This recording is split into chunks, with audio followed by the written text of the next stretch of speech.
Abra sua Bíblia, por favor. Nossos internautas também acompanhem, por favor, o culto, a palavra. Tema desta manhã: para Deus não há beco sem saída. Diga amém por isso, amado. 1 Samuel capítulo 23, versículo 1. Vamos fazer a leitura da palavra bendita do Senhor. Você pode também acompanhar aqui no nosso telão. Nossos amados vão transmitir também, em nome de Jesus. Diz assim a palavra: foi dito a Davi: eis que os filisteus pelejam contra Keila e saqueiam as eiras. Eiras era um pequeno pedaço de terra cimentado, onde era usado para debulhar e trabalhar os grãos. Então os filisteus iam lá roubar o fruto de toda a colheita. Consultou Davi ao Senhor, dizendo: irei eu, ferirei esses filisteus? Respondeu o Senhor a Davi: vai, e ferirás os filisteus e livrarás Keila. Porém os homens de Davi lhe disseram: temos medo aqui em Judá, quanto mais indo a Keila contra as tropas dos filisteus.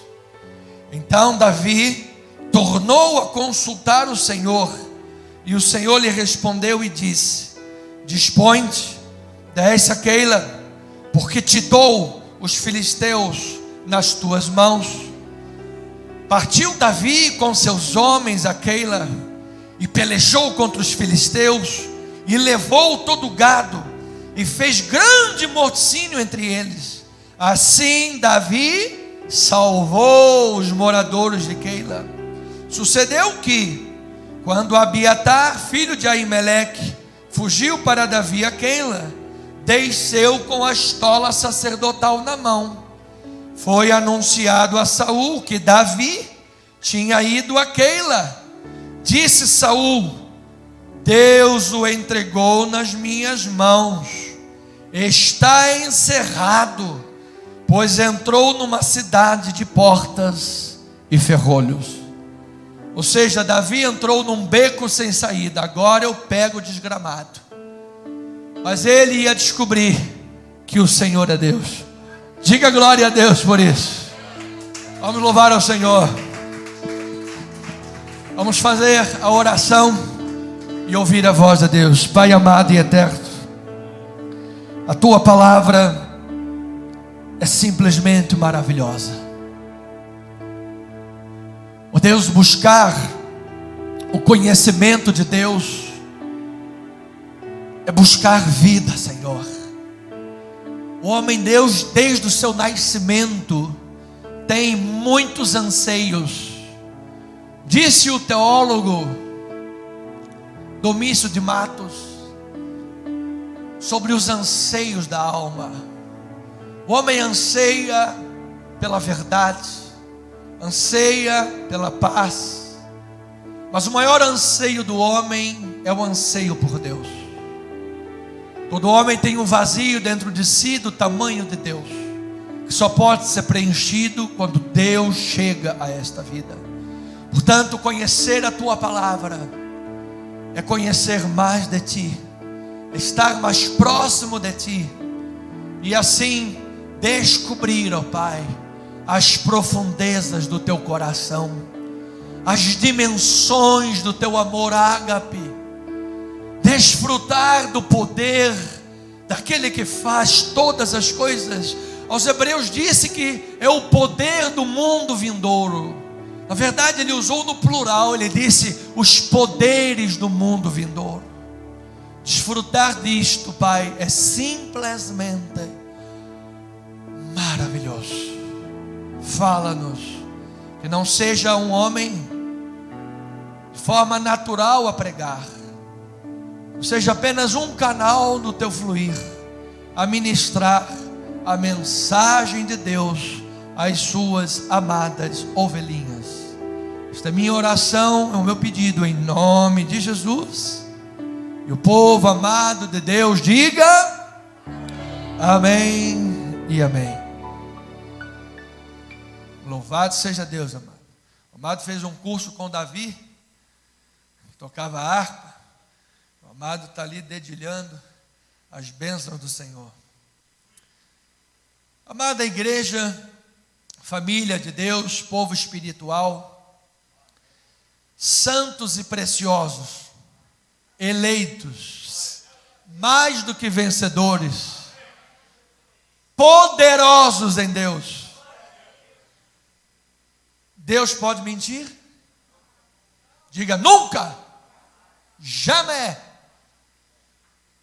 Deus é sempre fiel.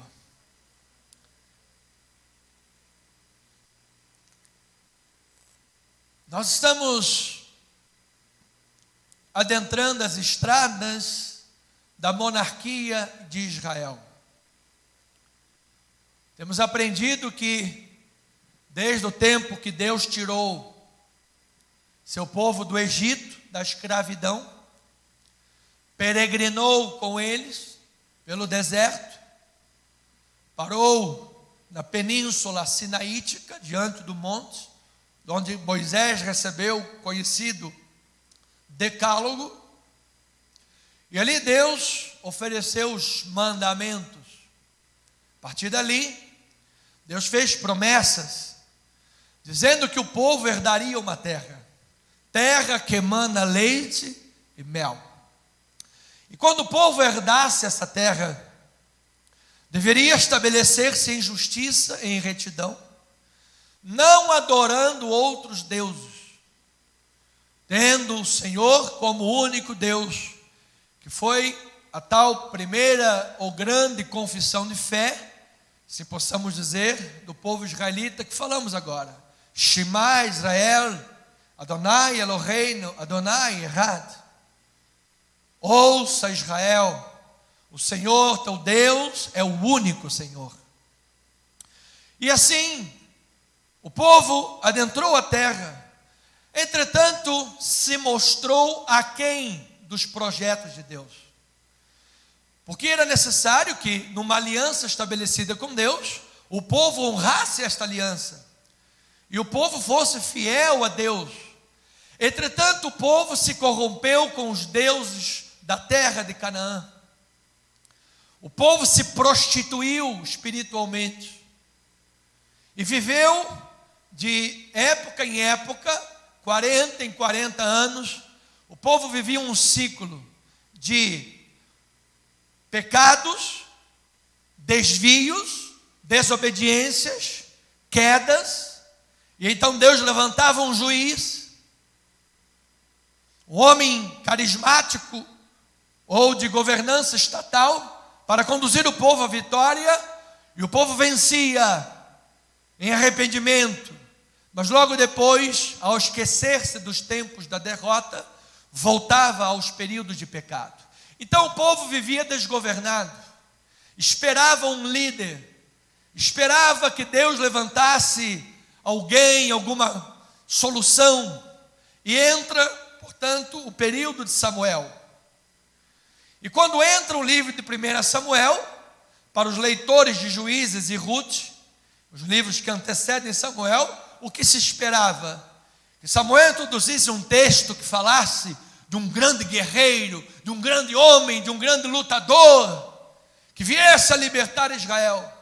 Entretanto, o texto introduz a história de uma mulher chamada Ana e Eucana, mulher estéril, aflita de coração.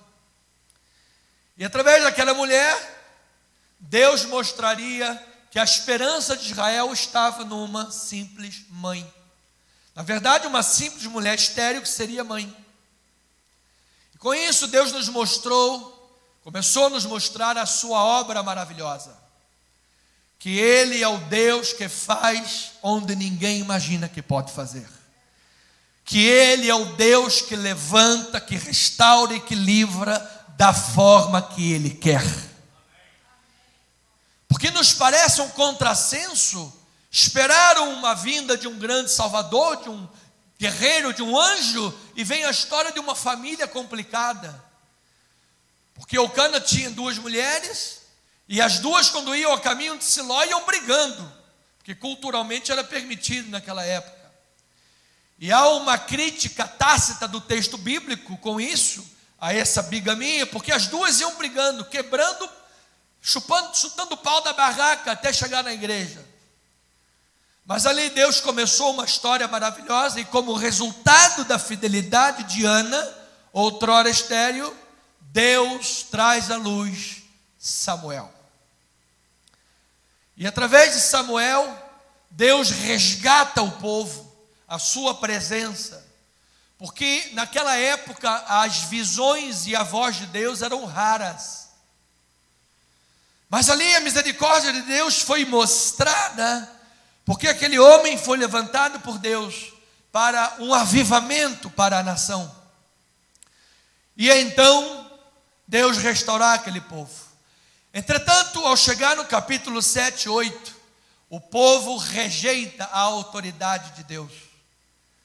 E o povo pede um rei conforme as nações a tinham.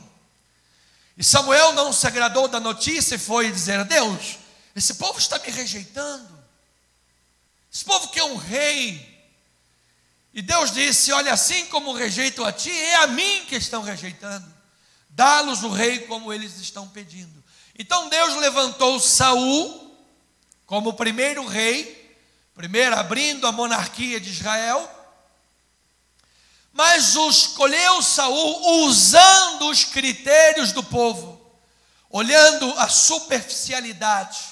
Saul era, como dizemos, um rei grande, era um rei grande, mas nunca foi um grande rei, porque ele era um homem superficial, era um homem vazio de conteúdo. E então Deus assim permitiu, mostrando que às vezes Deus permite uma situação para, na verdade, mostrar que é Ele que está sempre no governo. É melhor sempre a vontade de Deus, diga glórias a Deus. Então Saul, nas suas peripécias, cometeu muitas falhas, muitos erros, negou a autoridade de Deus, um homem muito impulsivo, o seu ego muito inflado, ele não obedecia a Deus, ele queria fazer a coisa à sua própria maneira. E aqui, nós vemos então, que no capítulo 22, sexta-feira, que a intenção de Saul nunca esteve tão clara quanto no capítulo 22. Porque logo no versículo 6 diz que Saul tinha a lança na mão. Isso parece um detalhe do texto. Saul tinha a lança na mão. Foi com essa lança que ele tentou matar Jonatas, seu filho, e a Davi. Ou seja, o texto nos mostra que onde Saul estava caminhando com a lança na mão, ele estava cultivando a intenção maligna. Amado, nós não podemos impedir um passarinho passar voando em cima da cabeça. Você vê um passarinho voando, legal, mas você pode impedir um passarinho de fazer o quê? Ninho na tua cabeça. E Saul já tinha um ninho gigante, porque tamanho era o ego inflado dele, tamanho era o seu orgulho e a sua ganância por poder, que ele andava com a lança na mão, assassinou os sacerdotes do Senhor. Lembra-te que no versículo 17 ele diz: para matar os sacerdotes do Senhor. Ele sabia que eram os sacerdotes do Senhor. Então simplesmente, por quê? Porque ele imaginava que os sacerdotes haviam conspirado com Davi contra ele. E nós aprendemos que todo este ego, esse desvio, essa superficialidade de Saul, essa obsessão por poder, distorcem a realidade e causam a paranoia. Você já viu pessoa ciumenta, pessoa paranoica? Aí o marido chega em casa, a mulher e cheira, agora, pega. Amado, se tiver um negocinho ali, pronto. Exatamente. Se tiver uma pinga de batom ali, amado, pronto. Hoje estava lá no Facebook o cara dizendo assim: fui ao mercado no Hortifruti de manhã. Cheguei lá, o capeta estava lá e mostrou uma mulher bonita e tal. Pronto, foi tudo para a briga da família. O cara, tadinho, não tinha nada a ver com a mulher lá, mas aí a briga vem. Então, ou seja, distorce a realidade. Então, com isso eu quero dizer que quando a realidade é distorcida, como Saul distorcia, ele não levava em consideração os fatos. Porque Aimeleque disse: olha, rei, Davi é seu genro. Davi é chefe da sua corte. Por um acaso eu consultei a Deus para Davi somente agora ou a vida toda? E somente agora que você vem dizer que eu estava conspirando contra o Senhor? Eu não sabia de nada o que estava acontecendo aí. E na verdade nada acontecia. A verdade era Saul que estava elucubrando um monte de mentirada na cabeça dele. E a mentira é aquela velha estratégia maligna. Fala tanto de uma mentira, fala, repete a mentira até que ela se torne verdade. Então Satanás ficou ali naquela paranoia na cabeça de Saul, que a mentira dele se tornou verdade. Então Davi, esse é o contexto, esse é o Sitzenleben, esse é o histórico. Então Davi está em rota de fuga. Ele está enfrentando grandes dificuldades, porque o rei Saul deseja matá-lo. Eu quero lhes dizer, amados, que esse preâmbulo não é diferente da vida de cada um de nós. Você pode estar enfrentando lutas, dificuldades, problemas na vida. Você pode estar diante de questões complicadas, inclusive questões de saúde, laudos médicos, questões jurídicas, questões que estão acima da sua capacidade. Agora note um ponto importante, porque no capítulo 21 e 22, entre as fugas e as loucuras de Davi, Davi não consultou ao Senhor nenhuma vez. Davi estava numa fuga, claro, com medo, ele ia morrer, mas em nenhum momento ele consultou ao Senhor, em nenhum momento ele buscou a direção e a orientação de Deus. Mas agora, no capítulo 23, Davi prioriza saber a vontade de Deus. Eu me recordo da série que vivemos na igreja antes desta, falando de Abacuque. Você lembra que Abacuque significa o abraço? E Abacuque deu um abraço em Deus. Quando Abacuque disse: colocar-me-ei na torre de vigia, até ver o que Deus vai me responder. E Davi, quando se colocou naquela Metsudá, fora dos muros de Jerusalém, fora das terras de Jerusalém, de Judá, lá na Metsudá, ele disse ao rei: rei, fica com os meus pais aqui, porque eu vou consultar o Senhor, para saber o que o Senhor vai fazer de mim, para saber o que o Senhor vai me orientar. Então, amados, ele não dá mais nenhum passo sem a direção segura de Deus. Davi não age mais motivado pelo medo, ou por qualquer outra circunstância, ou por qualquer outra ideia que pudesse campear a sua mente e seu coração, mas ele consulta a Deus, e é esta consulta a Deus um ponto de virada na história de Davi, onde Deus mostra para Davi que ele era o Deus que poderia livrá-lo. E eu quero lhe declarar, amado, que nos teus momentos de oração, nos teus momentos de busca, nos teus momentos de clamor a Deus, nos teus momentos de Metsudá, em que tu estiveres dizendo: Senhor, Tu és a minha fortaleza, Tu és a minha segurança, Tu és o meu braço forte, Tu és a minha cidadela, Tu és o rochedo em quem eu confio. Nesses momentos de busca, de clamor, e muitas das vezes, como estávamos dizendo nessa semana, debaixo de lágrimas, para regar a terra com as suas lágrimas, Deus há de mostrar para você que Ele é a Metsudá da tua vida. Ele é a segurança da tua vida.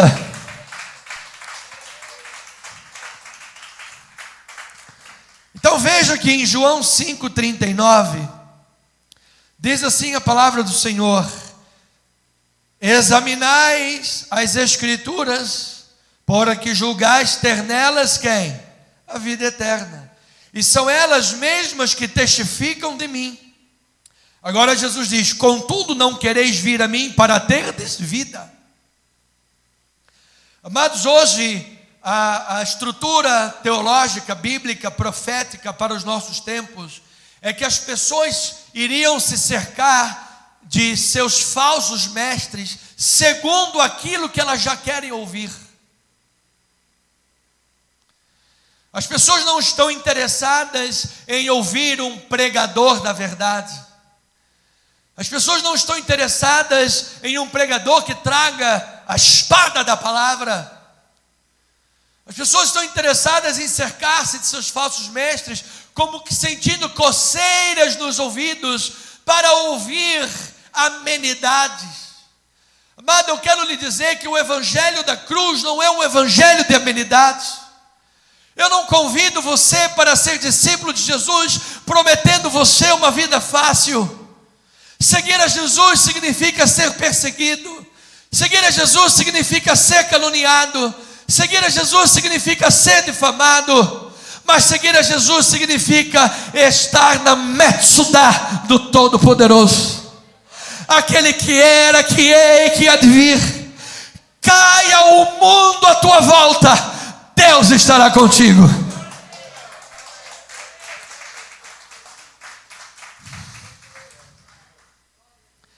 Mas vocês não querem isso. Volta aqui, filho. Vocês não querem vir a mim para ter vida, disse Jesus. Ou seja, vocês não testificam da palavra, vocês não examinam as Escrituras, vocês não consultam ao Senhor. Há pessoas que consultam ao Senhor da seguinte maneira: Senhor, por favor, Pai, eu quero saber a tua vontade. Todos os presidentes do reino, os prefeitos e sátrapas, conselheiros. Não, aqui o negócio está pegando fogo. Não é aqui não. De novo. Agora sim. O Senhor é o meu pastor e nada me falta. Amado, isso é um equívoco. Joga a caixinha de promessa fora, amado. Antigamente a gente tinha aquela caixinha de promessa em casa. Você lembra? Caixinha verde, bonitinha. Adorava tirar aquilo que só saía coisa boa. Aí eu tirava e dizia, sei lá o que dizia, alguma coisa boa dizia. Adorava aquilo, amado. Amado, não é assim que se busca a orientação do Senhor. Orientação do Senhor gasta pestana. Às vezes a pessoa pensa que pastor não faz nada. Pastor é fácil, fica o dia inteiro lá parado, não faz nada. Amado, senta as nádegas na cadeira e fica o dia inteiro estudando para você ver como é bom.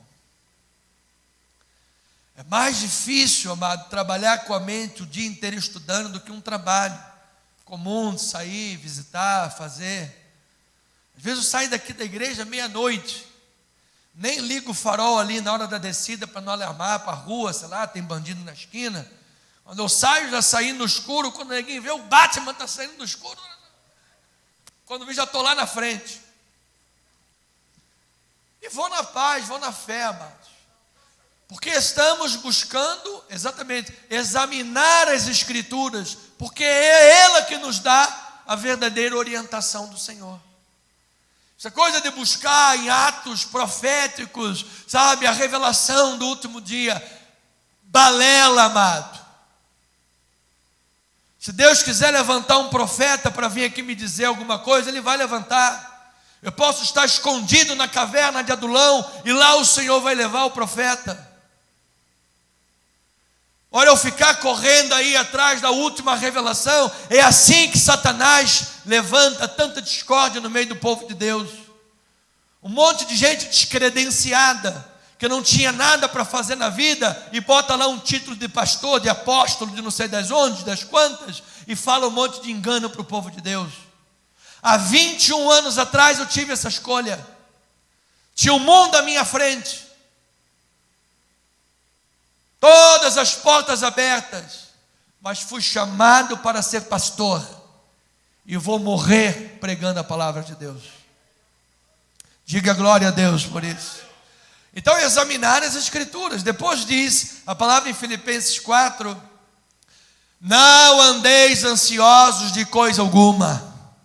Em tudo, porém, sejam conhecidas diante de Deus as vossas petições pela oração e pela súplica com ações de graças. E a paz de Deus, que excede todo entendimento, guardará o vosso coração e a vossa mente em quem? Cristo Jesus. Toda vez que Paulo fala em Cristo Jesus, isto é uma espécie de endereço cósmico. Em Cristo Jesus. Em Cristo Jesus. Do genitivo grego, em Cristo é um lugar. É um lugar, em Cristo é um lugar. Quando você está em Cristo, você está no endereço espiritual. Você está na presença do Todo-Poderoso. Você está na Metsudá de Deus. Você está na fortaleza do Altíssimo. Você está seguro, diga glória a Deus por isso. Então, nessa introdução do contexto de Davi, já começamos a aprender verdades espirituais. Agora, à medida que a história se desenrola, atenção, os nervos à flor da pele, porque não esqueçamos que ainda não viramos anjo. Não é verdade? Ainda somos seres humanos. Quando a gente olha Davi vencendo um Golias, nossa, eu queria ser Davi. Mas lembra de Davi na caverna de Adulão, deprimido. A gente lembra de Elias na sua oração: Senhor, desce fogo, e pá, negócio poderoso. Queria ser Elias. Mas lembra depois de Elias, debaixo da árvore, com a cabeça na pedra, cheio de depressão, dizendo: eu não sou melhor do que meus pais, eu quero morrer. Então nós temos uma carne, nós temos um sentimento humano, somos frágeis, vasos de barro. Amada, a vida é muito frágil. Hoje nós estamos aqui, depois amanhã pode não estar mais. Então, à medida que a história se desenrola, a tensão está elevada, pois Deus disse a Davi para entrar na terra de Judá. E veja no capítulo 22, versículo 5, como diz assim: porém o profeta Gade disse a Davi: não fiques neste lugar seguro, vai e entra na terra de Judá. Então Davi saiu e foi para o bosque de Herete. Mas Davi estava lá na terra, na Metsudá, seguro. E de repente o profeta disse: filho, eu te chamei para entrar na terra de Judá. A missão que eu te dei foi esta.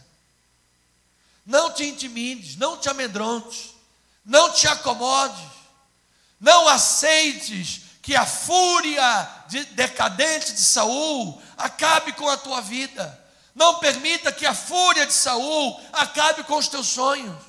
Porque muitas das vezes pessoas que são honradas, pessoas que são trabalhadoras, se sentem um nada na vida, porque pessoas que são um nada na vida colocam em xeque a vida dessas pessoas trabalhadoras. E é o que nós vemos a realidade da história do mundo. Amado, de onde é que você acha que saiu o ditado que ninguém taca pedra em quem? Cachorro morto. Não é assim que se diz? Então você está lá desenvolvendo um trabalho, 50 anos de trabalho. Trabalha, vai dar vida, acorda cedo, faz, suor, lágrima, chora, sabe? Às vezes morre quase junto com a empresa e faz, acontece. Aí chega num momento de honra e tem lá um filho do capeta, um nada na vida, que tenta acabar com a tua história. Tenta destruir o teu legado. Tenta acabar com a força da tua vida. mas eles vão descobrir que a força da tua vida é o Senhor. Glória a Deus. Então, amados, Deus colocou literalmente Davi numa terra perigosa, mas colocou Davi no projeto de Deus. Era sonho de Deus a terra de Judá, era projeto de Deus o reinado de Davi. Apesar das lutas, apesar das dificuldades, apesar de tudo, Deus era com Davi. Então o capítulo 23 mostra-nos que o Deus que colocou o seu servo em situações arriscadas, também o guiou e o protegeu. Por isso a ideia central do texto do capítulo 23 é esta: o Senhor guia, diga, o Senhor guia, o Senhor encoraja e protege os seus servos, diga glória a Deus por isso, em seus momentos mais difíceis. Amado, você pode estar no momento mais difícil da tua vida. Você pode estar no momento de uma luta tão grande que você não imagina o que você vai enfrentar. Eu quero declarar que você seja livre do Rivotril, livre do Gadernal, seja livre do Lexotan, que ao deitar a cabeça ao travesseiro você logo pegue no sono, e que você veja, amado, que o Deus que te enviou para esta missão, Ele é o Deus que provê, Ele é o Deus que guia, Ele é o Deus que protege, Ele é o Deus que salva, Ele é o Deus que faz infinitamente mais. Afinal, Ele é o Todo-Poderoso. Ele é o Todo-Poderoso.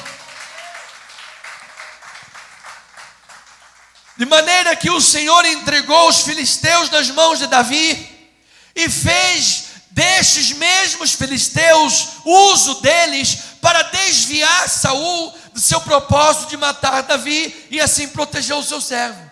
Veja lá em 1 Samuel capítulo 23, versículos 25 a 29. Diz assim: Saul e seus homens se foram ao encalço de Davi, e isto foi dito a Davi, pelo que desceu para a penha que está no deserto de Maom. Ouvindo-o Saul, perseguiu a Davi no deserto de Maom. Saul ia de um lado do monte, e Davi e seus homens iam do outro. Apressou-se Davi em fugir para escapar de Saul, porém este e os seus homens cercaram a terra. Olha aí o beco sem saída. Cercaram Davi e os seus homens para os prender. Então, diga glória a Deus, amado. Olha, eu amo estes então de Deus. Às vezes o texto vem numa narrativa, vem naquela narrativa subindo o clímax, aí quando chega lá em cima, mas, porém, e a boca do leão se abriu, e saiu aquele bafo de leão. Porém, Daniel mandou que ele chupasse uma bala house. Aí diz, então veio um mensageiro a Saul dizendo: apressa-te e vem, porque os filisteus invadiram a terra. Pelo que Saul desistiu de perseguir a Davi e se foi contra os filisteus. Por esta razão aquele lugar se chamou Pedra de Escape. Subiu Davi daquele lugar e ficou nos lugares seguros de En-Gedi. Diga glória a Deus por isso. Amado, eu declaro esta manhã uma pedra de escape para a tua vida, amado. Que Deus, de uma forma sobrenatural, levante homens, levante pessoas, levante um corpo jurídico, levante uma junta médica, levante um juiz, levante um profissional, levante uma venda que você não esperava, te dê sabedoria em alguma coisa que você não sabia, te mostre uma situação que você não imaginava, que uma pedra de escape, você sabe, exatamente no momento fulcral, no momento ali era, ou Deus fazia ali, ou Davi iria morrer, ou Deus intervinha ali, ou Davi iria morrer. Saul havia cercado a terra, tinha os seus melhores soldados, Davi estava lá cheio de medo, de homens que não sabiam nada, mas Deus levantou os filisteus. Deus mandou lá um mensageiro e disse: Saul, olha os filisteus ali. E diz que Saul desistiu de perseguir. Amado, que os inimigos que se levantaram contra você desistam de persegui-lo esta manhã. Aqueles que se levantaram contra a tua vida, desistam desse intento do mal. Afinal, Deus é o Senhor. Diga: Deus é o Senhor. Ele abre portas, Ele levanta meios, Ele abre recursos, Ele tira a água da rocha, Ele envia anjos, Ele bota mensageiros, Ele faz sinais e maravilhas, Ele faz coisas assombrosas, coisas inescrutáveis, que os nossos olhos não veem, os nossos ouvidos não ouvem, o nosso coração não sente, mas Ele tem preparado aquilo que nós não sabemos, para que o mundo veja, para que o mundo saiba que somente a Ele se deve dar glória, porque Ele é único, Ele é Deus, Ele é Senhor, Ele é Rei, Ele é Jesus.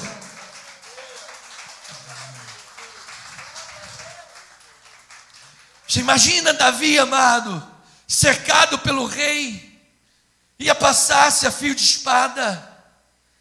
E agora veja algo interessante, no versículo 7, diz assim a palavra: foi anunciado a Saul que Davi tinha ido a Keila. Disse Saul: Deus o entregou nas minhas mãos, está num beco sem saída, está encerrado, pois entrou numa cidade de portas e de ferrolhos. Amado, veja que interessante isto. Saul interpretou errado o fato de ter tomado conhecimento do paradeiro de Davi. Saul disse: o Senhor entregou Davi nas minhas mãos. E eu lhes digo, como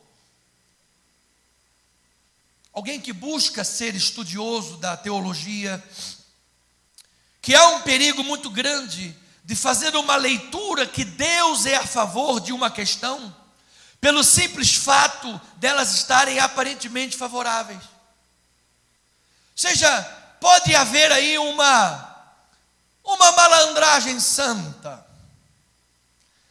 Se as coisas estão de acordo com o meu interesse, se as coisas estão de acordo com o que eu quero, opa, está vendo aí? Deus está mostrando que isto aqui é a meu favor. Glória a Deus, aleluia. Agora, se as coisas começam a complicar e o cerco começa a apertar, aí a gente diz: vigia, varão, Deus está te mostrando que isso aí não é vontade dele. Afinal, se fosse vontade dele, tudo ia dar certo. Quem disse? Se for vontade de Deus, tudo tem que ser bonitinho, seguir direitinho, você sabe? Quem é que disse isso? A história bíblica toda mostra diferente. Deus permitiu os seus servos chegarem nos momentos de cruzilhada. Ou acontece um milagre, ou acontece. Ou Deus está no controle de tudo. Eu estou esperando um milagre de Deus? Diga aí, eu estou esperando um milagre de Deus. De maneira, ovelha amada, que nós não devemos nos guiar por aparências, nós devemos nos guiar pelos princípios bíblicos. Você quer ver um princípio bíblico? Romanos capítulo 12, versículo 1, diz assim a palavra: olha um princípio, um dos tantos: rogo-vos, pois, irmãos, pelas misericórdias de Deus, que apresenteis o vosso corpo por sacrifício vivo, santo e agradável a Deus, que é o vosso culto racional. E não vos conformeis com este século, mas transformai-vos pela renovação da vossa mente. Para quê? Qual a finalidade? Experimenteis qual seja a boa, agradável e a perfeita vontade de Deus. Este é um princípio de Deus. Este é um princípio. Então nós não podemos servir ao Senhor somente se tudo está bem. Tudo está bem, então agora eu sou um servo de Deus. Tudo está bem, agora eu vou pregar o Evangelho. Amado, eu posso estar morrendo, eu vou morrer dizendo: Jesus é o Senhor de todas as coisas. Pode se levantar a perseguição, pode se levantar o que for no mundo, pode botar arma na minha cabeça, pode botar espada no meu pescoço. Prefiro morrer com Jesus do que negar Jesus em vida. Porque isso é a razão da nossa vida. Jesus não é uma opção, uma autoajuda, uma pregação de autoajuda, sabe que só serve quando tudo está bem. Então ouça, amada igreja, Davi estava sendo treinado por Deus, de maneira que, embora o Senhor o coloque em uma situação arriscada, Deus o guiava e o encorajava. Nós estamos sendo guiados por situações arriscadas. Certamente todos nós temos aqui na vida situações que nós lembramos e dizemos: que situação aquela estava arriscada, eu estava por um fio. Não é verdade? Estava por um fio, mas o Senhor me livrou. Parecia que Saul ia arrancar o meu pescoço, mas os mesmos inimigos que eu venci lá, os filisteus, Deus agora os levantou para distrair Saul. Gente, como é que Deus faz esta obra? Ele é soberano, amado. Deus pode usar aquelas pessoas que estão te perseguindo para te dar uma grande vitória na tua vida, amado. Então Davi experimenta, no meio disso tudo, nesse treinamento de Deus, nessas dificuldades, ele experimenta a direção do Senhor, a revelação e a intervenção direta do Senhor em sua vida. De maneira providencial, o Senhor usou a Jonatas para encorajá-lo. Deus também usou os invasores filisteus para distrair a Saul. Então estas eram manifestação da providência divina em ação. Então, se você se encontra numa situação precária, se você se encontra num desajuste, se você se encontra em apertos, se você está diante de aflições, diante de questões inexplicáveis, Davi nos lembra que Deus não abandona os seus servos. Diga graças a Deus por isso. E eu vou lhe declarar que você é Jonatas esta manhã. Diga: eu recebo esta palavra. Ou você pode ser Davi, que Deus levanta um Jonatas para abençoar a tua vida esta manhã. Veja lá o versículo 15 a 18, do capítulo 23 que nós estamos estudando. Diz assim: vendo, pois, Davi que Saul saíra a tirar-lhe a vida, deteve-se no deserto de Zif, em Oreza. Então se levantou Jonatas, filho de Saul, e foi para Davi a Oreza. Você veja, Jonatas falou: está onde, Davi? Está onde? Eu vou até ele, cara. Eu vou até ele. E lhe fortaleceu a confiança em Deus. Diga glória a Deus, por favor, amado. E lhe diz: não temas, porque a mão de Saul, meu pai, não te achará, porque tu reinarás sobre Israel, e eu serei contigo o segundo homem. O que também Saul, meu pai, bem sabe disso. E ambos fizeram aliança perante o Senhor. Davi ficou em Oreza e Jonatas voltou para sua casa. Gente, isto é simplesmente maravilhoso. Você se lembra daquele terremoto que teve, acho que foi na Haiti? Terremoto, caiu tudo, quebrou. Tinha lá uma pessoa debaixo dos escombros, ficou lá semanas debaixo. E depois, quando se levantou, saiu com vida ainda. Perguntaram para ele: como é que você sobreviveu? Ele disse: olha, todos os dias vinha alguém aqui me dar comida. Aleluia! Deus levantava lá um anjo para aquele cara. Amado, eu não sei como é que Deus vai prover um livramento na tua vida. Eu não sei quem é que Deus vai levantar para abençoar a tua vida. Eu não sei como é que Deus vai providenciar a tal pedra de escape da tua vida. Mas uma coisa eu sei: para Deus não existe beco sem saída. Para Deus não existe palavra final. Dele vem a palavra final, porque Ele é Deus sobre todas as coisas. Então Deus estava treinando Davi para ser um grande rei. E nós vemos que, dentre todas essas lições que Davi está tendo e nós estamos estudando, mais uma ele teve para uma boa liderança: atenção aos líderes da igreja, aqueles que lideram, aqueles que estão responsáveis por vidas. É diferente você trabalhar com máquinas, é diferente você trabalhar com prestação de serviço, de você trabalhar diretamente com pessoas. Então, para você que é líder de pessoas, ele aprendeu algo importante. Ele aprendeu a lidar com a inconstância das pessoas. Lembre que Davi, sob a orientação divina, desceu a Keila para livrar aqueles moradores das mãos dos filisteus. Ele consultou: Senhor, descerei eu a Keila? Pelejarei contra os filisteus? Sim, descerás e pelejarás.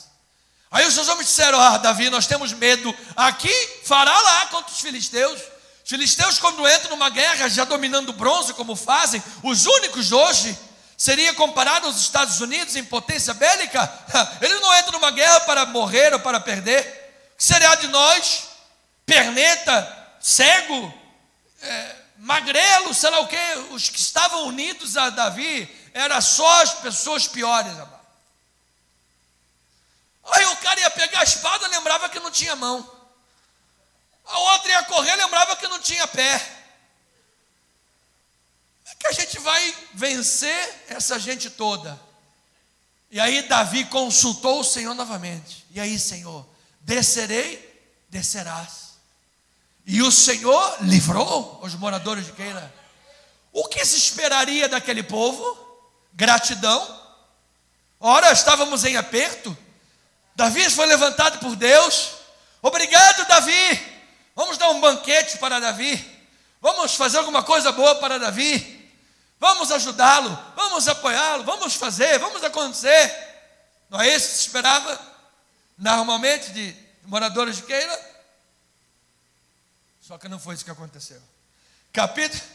Capítulo 23, versículo 8 a 14. Diz assim: então mandou chamar todo o povo à peleja, para que descessem aquele e cercassem Davi e os seus homens. Sabedor, porém, Davi que Saul maquinava o mal contra ele. Olha lá, sempre Saul com a lança na mão, sempre maquinando mal. Ele disse a Abiatar sacerdote: traze aqui a estola sacerdotal. Orou Davi: ó Senhor, Deus de Israel, teu servo ouviu que Saul de fato procura vir a Keila para destruir a cidade por causa de mim. Entregar-me-ão os homens de Keila nas mãos dele? Descerá Saul como teu servo ouviu? Senhor, Deus de Israel, faze-o saber ao teu servo. E disse o Senhor o quê? Descerá. De fato, Saul vai descer. Perguntou-lhe Davi: entregar-me-ão os homens de Keila, a mim e a meus servos, nas mãos de Saul? Respondeu o Senhor: entregarão. Então se dispôs Davi com os seus homens, uns 600 homens, saíram de Keila e se foram sem rumo certo. Sendo anunciado a Saul que Davi fugira de Keila, cessou de persegui-lo. Versículo 14: permaneceu Davi no deserto, nos lugares seguros, e ficou na região montanhosa do deserto de Zif. Saul buscava todos os dias, porém Deus, o que acontece? Não entregou nas suas mãos. Então, amado, Davi descobriu ali a inconstância e a fragilidade do ser humano. Mesmo que eu tivesse feito bem aquelas pessoas, isso não era ou não foi garantia que eles viessem a reconhecer isso, ser grata e apoiar ou retribuir Davi de alguma forma. E Davi falou: Senhor, eles vão me entregar na mão de Saul? Vão te entregar na mão de Saul. Sai daí. Então, amado, você que está liderando pessoas, você que tem, autoridade sobre pessoas, guarda o teu coração. Guarda o teu coração. Eu aprendi isso há muitos anos atrás. Ainda era garoto de 17 anos. A não ser esponja. E confesso que isso é uma grande dificuldade até hoje. Porque quando nós somos pastores esponja, nós sugamos todo o problema para nós. E você acaba morrendo antes da própria ovelha que está com problema. Quem cuida de pessoas com Alzheimer, por exemplo, como minha mãe cuidou, sabe. Às vezes o cuidador morre antes do que do cuidado. Porque o estresse é tão grande, o problema é tão grande. E às vezes minha mãe chegava aqui com o cabelo assim meio para cima, um olho meio esbugalhado. E a gente sabia por quê. A vovó já estava com 12 anos de Alzheimer. A vovó já não lembrava nem mais quem ela era, tadinha. Às vezes lembrava do marido, do meu avô. Mas a minha mãe estava lá cuidando dela. Nunca abriu mão, trocava fralda todo dia, dava banho todo dia. Cumpriu, honrou o seu chamado. E graças a Deus, Deus manteve a sua saúde em perfeita vitória. Então, amado, guarda o teu coração, diga amém por isso. Então, Davi estava sendo treinado por Deus, de maneira que o Senhor o guiou, o protegeu, de grandes perigos que o cercavam. O Senhor o guiou, o encorajou e o protegeu de grandes perigos que o cercavam. Então ele estava, lembra que ele estava em Moabe, numa aparente fortaleza segura, e Deus lhe disse: sai daí e entra em Judá. Corajosamente o meu plano será cumprido na tua vida. Amado, Deus vai te dar a vitória em meio às lutas. Deus vai te dar a vitória em meio às ameaças dos inimigos. Deus vai cumprir os propósitos dele na tua vida em meio a todo este cerco que armaram contra você. Veja lá, amado, Saul parece que tinha uma rede de informações muito eficiente. Saul tinha o FBI, a CIA estava trabalhando com ele, a inteligência estava trabalhando com Saul. Veja lá, se não, veja lá comigo, versículo 7, 13, 19 e 25, diz assim: foi anunciado a Saul que Davi tinha ido a Keila. Disse Saul: Deus o entregou nas minhas mãos, está cercado, pois entrou numa cidade de poços ferrolhos. Versículo 13, então se dispôs Davi com seus homens, uns 600 homens, saíram de Keila e se foram sem rumo certo, sendo anunciado a Saul que Davi fugira de Keila, cessou de persegui-lo. Versículo 19, então subiram os ifeus a Saul a Gibeá, dizendo: não se escondeu Davi entre nós, nos lugares seguros de Oreza, no outeiro de Acla, que está ao sul de Zezimão? O cara estava até o lugar certo, amado, da hora que ele entra para comer. Porque depois Saul diz assim para eles, no contexto: ó, volta lá, dá uma sondada, os lugares que Davi frequenta, volta e me conta. Vê lá se Davi está comendo ali no Bibi Sucos ali da Tijuca. Vê lá. Me conta lá, eu quero saber. O cara sabia de tudo, mano. Tinha uma rede, um FBI. Aí depois diz o versículo 25: Saul e os seus homens se foram ao encalço dele, e isto foi dito a Davi, pelo que desceu para a penha, que está no deserto de Maom. Ouvindo-o, Saul perseguiu a Davi no deserto. Gente, o cara parecia que tinha gente em tudo quanto é lugar. Davi pensava: vou para a direita, tinha lá o cacuete. Tinha lá na esquerda, tinha lá o X9.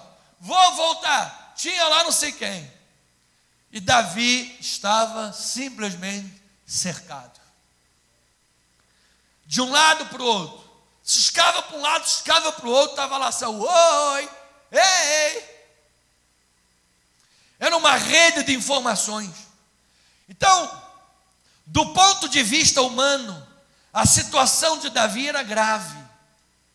Tanto que Saul se convence que Deus é a seu favor.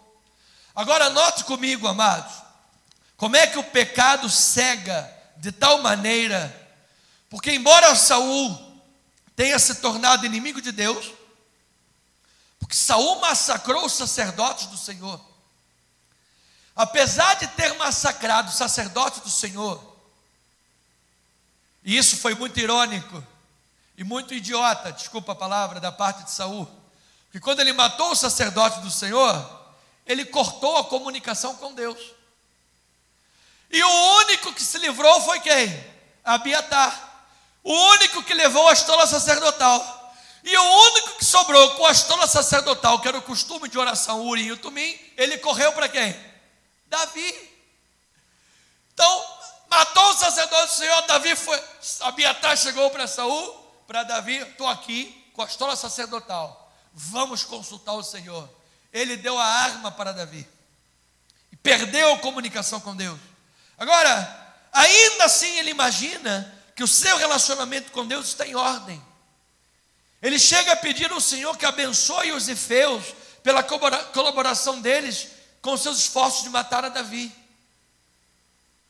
Quando os efeus foram lá, aqui no versículo 19, olha, ele está lá, o sul, não sei o quê. Ele diz, vocês são abençoados, o Senhor vos abençoe, porque se compadeceram de mim, na minha intenção de matar a Davi. Então, amado, o Senhor cuida de Davi, em meio ao perigo, e mostrou que não abandonou o seu povo, quando o conduziu em situações arriscadas. Por isso eu preciso concluir, nesses 3 ou 4 minutos, dizendo que Davi está sendo treinado por Deus. Diga, eu recebo esta palavra da minha vida. Você está em treinamento, amado. Olha aí, amado, hoje é dia de treinamento na casa do Senhor. Você está em treinamento diante de Deus. Deus está treinando você para coisas maiores. Você foi colocado diante de encruzilhadas. Quem sabe alguém que está agora também, irmã Socorro, que está aí com um laudo, uma cirurgia, uma sentença. Você está diante de questões, você está em dia de treinamento. Ou faz Deus um milagre, ou Deus faz um outro milagre. Amado, você está em dia de treinamento. Eu sei que você e eu estamos em dia de treinamento. Diga, eu recebo esta palavra. Mas nesse dia de treinamento eu quero declarar que o Senhor nos guia através dos princípios bíblicos.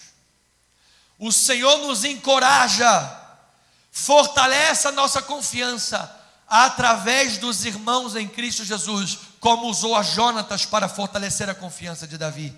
Diga glória a Deus por isso. E o Senhor nos protege dos perigos, porque Ele usa situações, Ele abre portas, Ele faz sinais que você não esperava, porque Ele é o Senhor de todas as coisas. De maneira que nós podemos concluir e aprender com toda essa história. Em primeiro lugar, sem dúvidas, Davi estava sendo tentado a agir pelo que ele via e não pelo que ele cria. Como nós somos testados todos os dias, a agirmos pelo que pregamos ou pelas atitudes, pelo mundo que está acontecendo. Eu seria um falso mestre, eu seria um falso pregador, se pregasse Jesus somente no dia da vitória. Mas eu sei que mesmo que andemos pelo vale da sombra e da morte, Deus não vai nos deixar. Deus não vai te abandonar, amado. Diga glória a Deus por isso. Você pode estar diante de um vale, diante de uma coisa sombria. Deus, a minha vida é toda construída. Estou tentando jogar uma mancha na minha vida. Como é que eu serei lembrado? Como é que eu serei lembrado na história?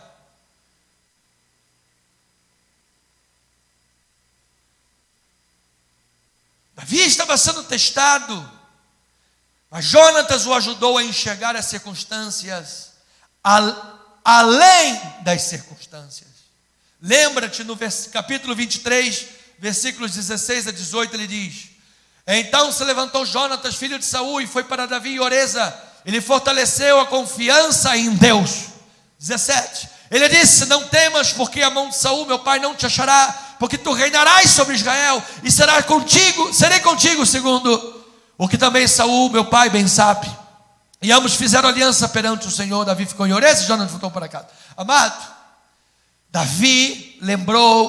Jonatas lembrou a Davi: Davi, não olhe as circunstâncias, olhe além da fé, olhe o que a fé está te mostrando, olhe além desses muros, olhe além dessas dificuldades, olhe além dessa perseguição. Você será rei de Israel, e eu estarei contigo lá, cara, para contribuir, para atestar a tua vitória. Amado, eu declaro que Deus vai levantar situações, pessoas, que muitos Jonatas sejam levantadas na história da tua vida, amado. Eu estava vendo um vídeo ontem que a irmã Cássia postou.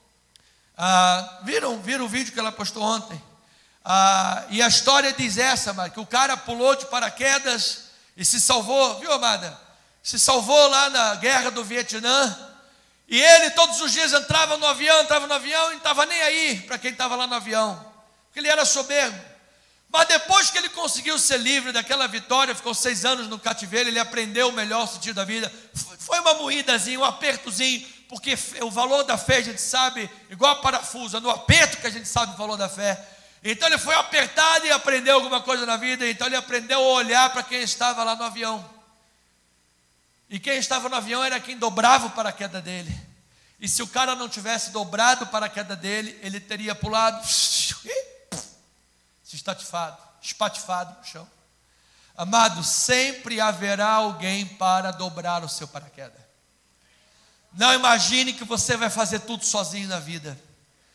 Não imagine que você vai ser o cara, o tal, esse cara sou eu. Amado, esse cara se chama Jesus Cristo, Senhor dos Senhores. Ele é o único Senhor dos Senhores. Então ande por fé e não pelo que vê. Não convém aos cristãos hoje esperar que Deus audivelmente, numa revelação direta, a todo momento ficar esperando isso, amado, porque temos hoje 66 livros que são inspiração de Deus para nos dar os princípios registrados. Assim, podemos descansar na certeza de que Deus guiará o seu povo de modo providencial. Salmo 23, versículo 3 a 6. Olha, o princípio bíblico: refrigera a minha alma, guie-me pelas veredas da justiça por amor do seu nome.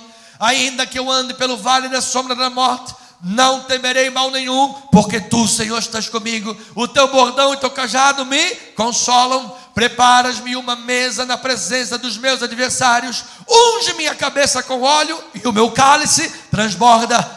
Bondade e misericórdia certamente me seguirão todos os dias da minha vida, e habitarei na casa do Senhor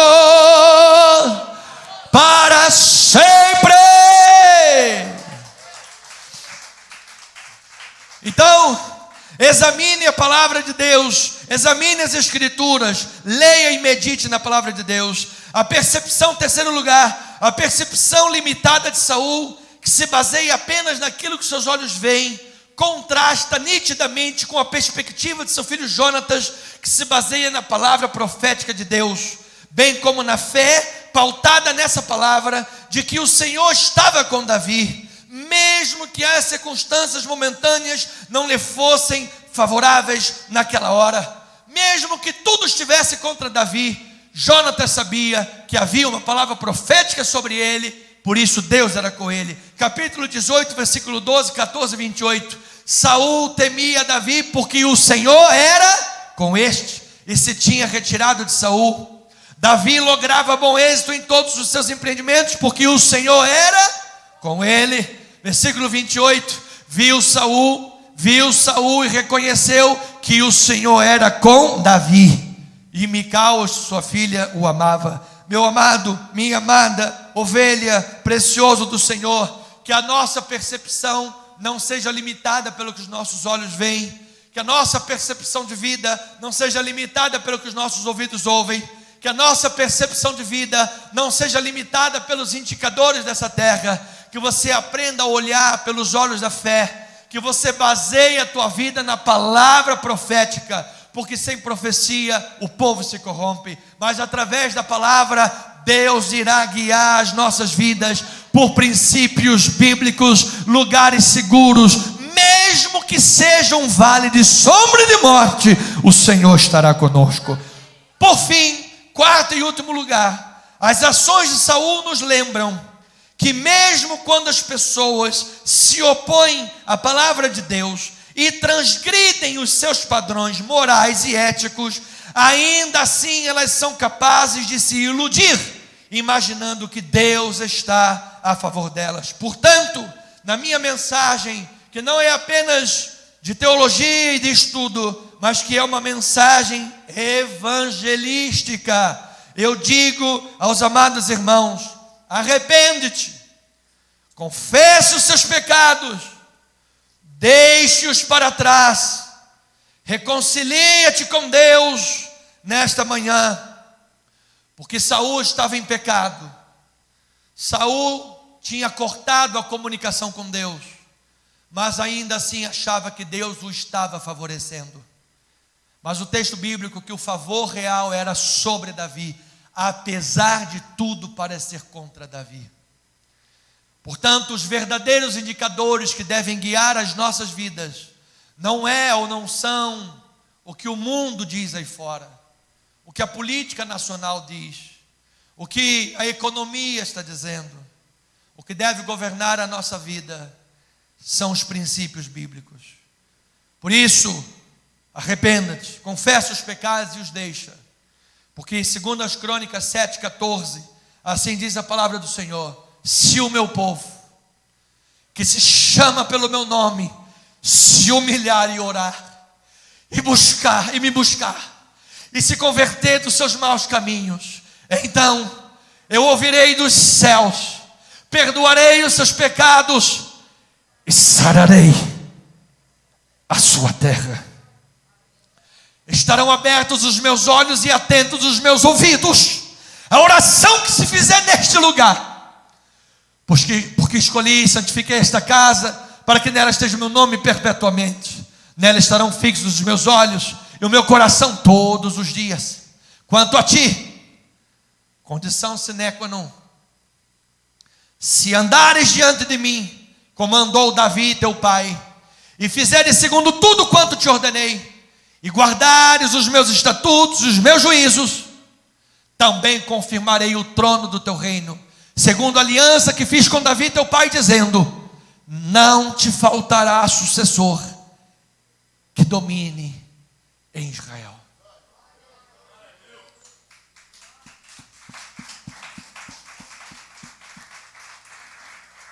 Diante de tudo que você está vivendo, diante dos problemas que se levantaram contra a tua vida, as más notícias, as ameaças do inimigo, os problemas, você só deve se preocupar com uma coisa: como está a tua relação com Deus? Como está a tua vida com Deus? Porque se você estiver buscando o Senhor em comunhão e intimidade, como, eu não sei, porque eu não sou Deus, mas uma coisa eu sei: Deus pode te livrar, porque para Deus não há beco sem saídas. Assim seja, assim diz o Senhor.